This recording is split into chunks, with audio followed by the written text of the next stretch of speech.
I got interested in flying at a young age. My oldest brother Mark got his license at the age of 16. I was fortunate to get to ride with him in the back of his J3 Cub when I was probably about 10 years old. Since then, I always wanted to fly. Clear.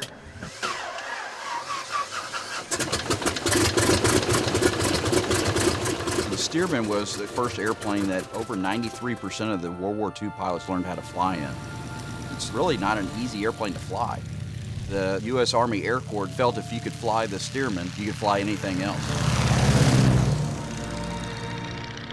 Flying a Stearman is really, it's true flying. It's an open cockpit, a radial engine. You have all the smells, the noises. For any type of pilot, when they get the chance to fly a Stearman, they know they're doing true flying. Flying is just such a freedom. It takes your mind off of everything. You may be having a bad day or things are going on in your life, but every time I get in the airplane, I guess what I figured out is that you have to pay attention to what you're doing. I actually really get that. It's his way of letting go. I ride horses, and so when he's flying or I'm riding horses, you have to be in the moment and focus on what you're doing. And so everything else sort of takes a back seat.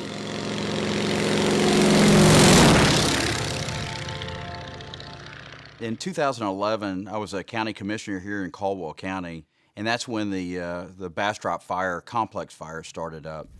So the Bastrop complex fires was 34,000 acres. From the ground, you could see it for miles and miles and miles.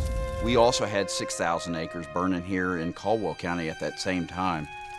The Bastrop fire was taking a lot of the resources, including air support. And so with our fires here in Caldwell County, I actually used my Cessna 182 as air support or just to do some visual and some observations.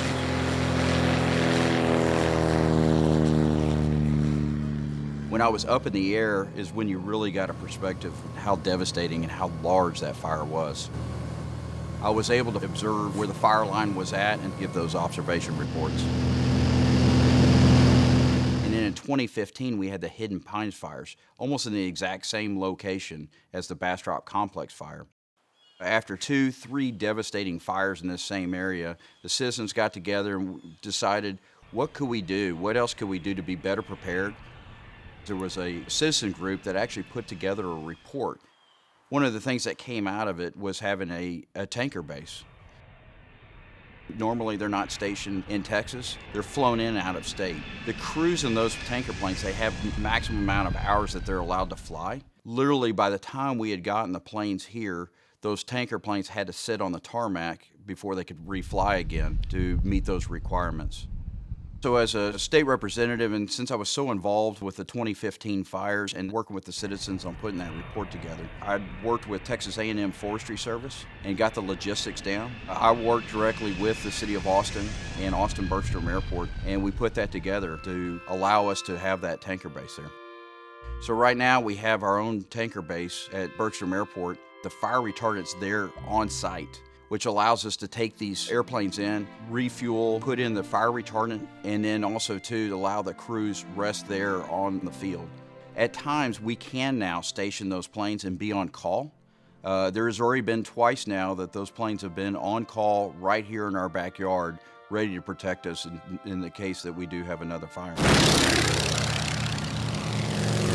It didn't take any piece of legislation. It just took communications and work and putting the teams together. In times of crisis, he just gets really focused and quickly determines the job that needs to be done and then gets after it. It's just problem solving. It's really about relationships and working together and solving the problems and the issues that are at hand. His goal is always to make the place that we live, the county that we live, the state in that we live better. I've seen that in every single thing that he's done. I think the minimum standard is competence in our elected officials. And I don't think it's too much to ask for.